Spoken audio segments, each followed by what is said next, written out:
how do I balance getting my period and performing at such a high level? Because I feel like this topic isn't talked about enough amongst the running community or the female running community, even though it's like totally normal.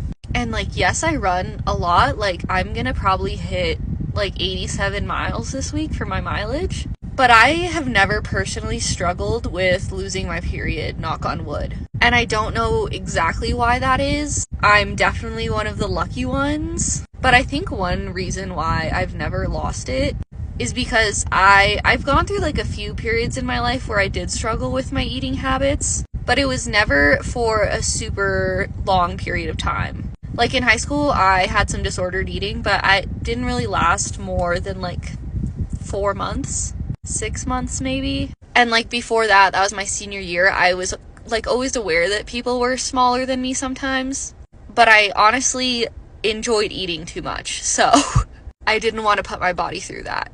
But to like counter that, I also think I've always had a pretty good diet. My parents raised me never having McDonald's. I never had Little Debbie's. I never had like processed foods. Like we would go to the grocery store and other kids would be like begging their parents for like candy, and I would literally be begging my parents for a bag of green beans, the string green beans. So I think like eating healthy also has to do with it.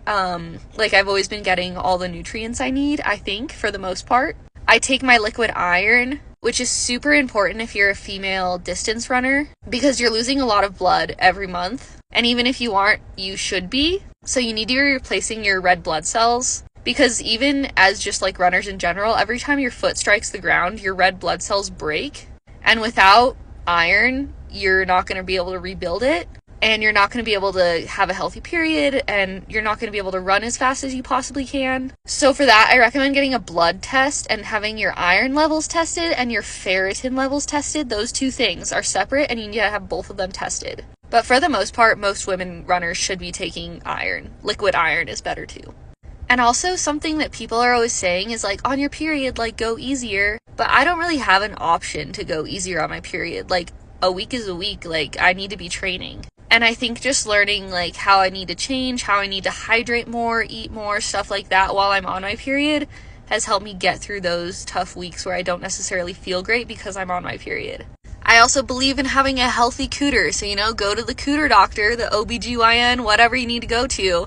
Get a pap smear if you're of age, stuff like that. Get checked out. Because I'm not a doctor, and you're probably not a doctor.